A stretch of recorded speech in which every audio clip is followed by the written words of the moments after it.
저는 1994년생으로 제가 초등학교에 입학하던 2001년은 김대중 정권 시절이었습니다. 매년 학교에서는 통일 관련 글쓰기, 글짓기, 그림대회 등등 다양한 활동이 있었죠.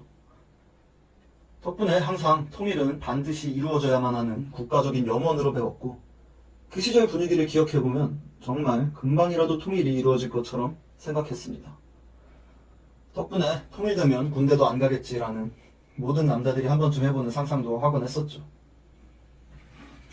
저는 초등학교 5학년 때 교내 통일 글짓기 대회에서 1등을 수상한 적이 있습니다. 자세한 내용은 당연히 기억도 안 나지만 초등학생 치고는 나름 괜찮은 미사역으로 붙여가면서 한 발 한 발 서서히 준비해서 통일로 나아가야 한다, 이런 내용을 썼던 걸로 기억합니다. 중학교 시절에도 막연히 통일은 언젠가는 꼭 해야 하는 당연한 것이라고 여겼던 것 같습니다. 말 그대로 당연한 거였으니까요. 그러던 고등학교 1학년 천안함 사건과 연평도 포격 사건이 발발했습니다. 이때쯤부터 북한은 우리의 주적이라는 것을 피부로 느꼈던 것 같습니다. 이후에도 서서히 우파적 성향을 많이 지니게 되었고 자연스럽게 반공 사상을 가지게 되었어요. 그러나 이때까지도 저는 통일은 반드시 이루어져야 하는 것으로 생각했습니다.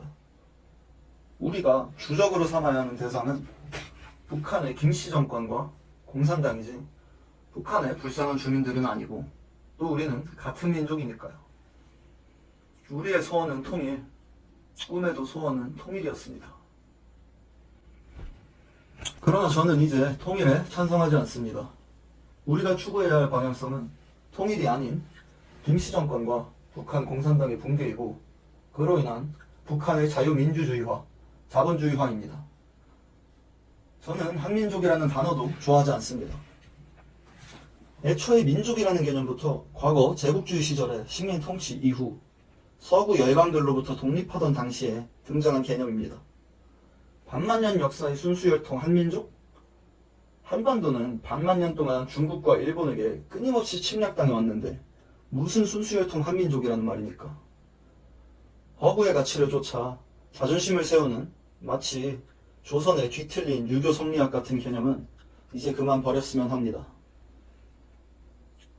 그래도 우리는 일제강점기를 함께 극복해낸 같은 뿌리라는 이유로 70년이 넘는 세월 동안 통일을 국가와 국민의 염원으로 여겼습니다. 허나 그 뒤로 무려 70년이 넘는 세월을 남으로, 아니 남보다 못한 서로 총구를 겨누는 적으로 지냈습니다. 국경을 맞대고 있는 두 국가는 지구 반대편의 나라보다도 문화적, 사상적으로 달라졌습니다.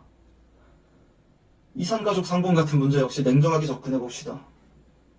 이북의 가족을 두고 온 사람들의 슬픔은 감히 헤아릴 수 없겠지만 이미 그 세대가 다시 만나 이 문제를 해결하기에는 너무 많은 세월이 흘러버렸습니다.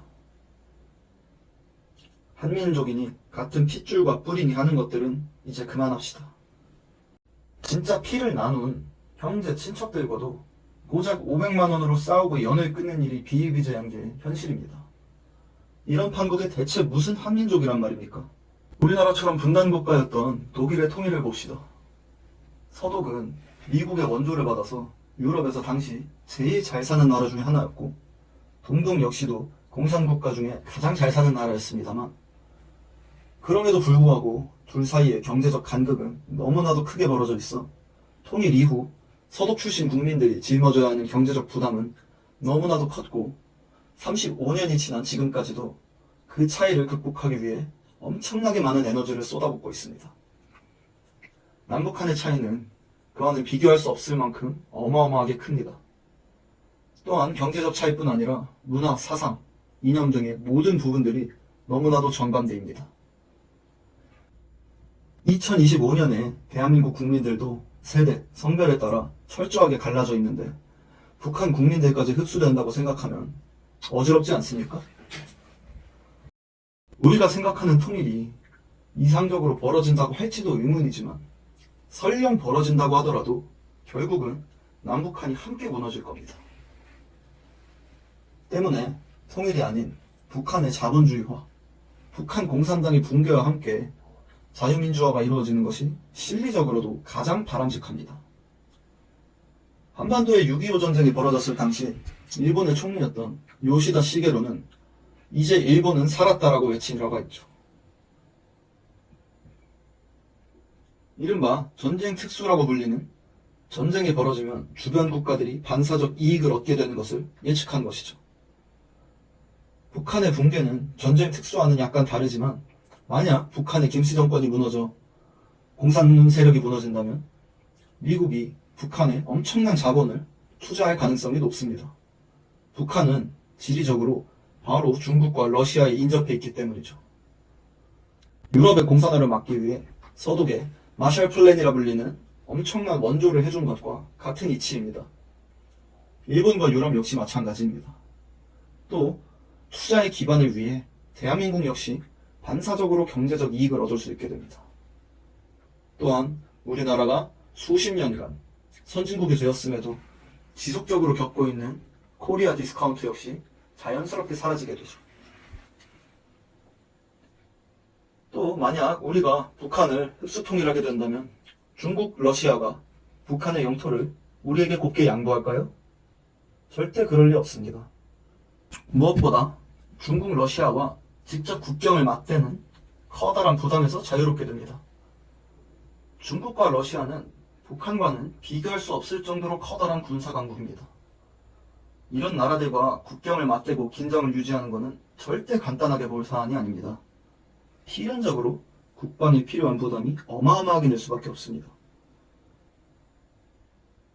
이렇듯 군사적, 경제적으로도 부담 없이 큰 이득을 얻을 수 있음에도 불구하고 우리는 같은 민족이라는 이유로 반드시 통일을 해야 합니까? 아직도 우리의 소원이 통일인가요?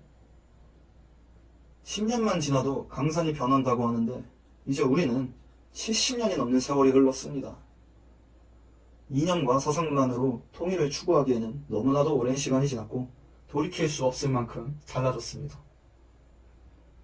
저 같은 2030 세대도 한때는 통일을 반드시 이뤄야 하는 수건으로 여겼지만 냉정하게 더 이상 우리가 생각하는 통일은 이루어질 수 없고 이루어져서도 안 됩니다.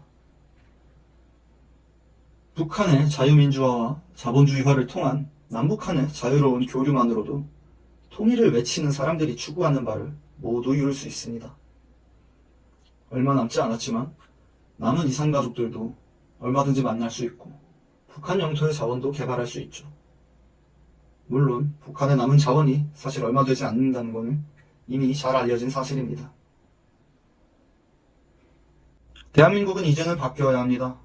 북한과 통일을 추구할 것이 아니라 공산당을 무너뜨려 자유민주주의 사상이 북한에 자리 잡아 우리와 북한 모두 성장할 수 있도록 해야 합니다. 그리고 그러기 위해서는 현재 대한민국을 위협하는 공산주의 세력부터 없애야 하겠죠. 나라가 굉장히 어지럽고 혼란스러운 위기의 시절을 지나고 있습니다. 모든 국민이 한마음 한뜻으로 힘을 합쳐 이 위기를 잘 극복해 나아갈 수 있도록 함께하면 좋겠습니다.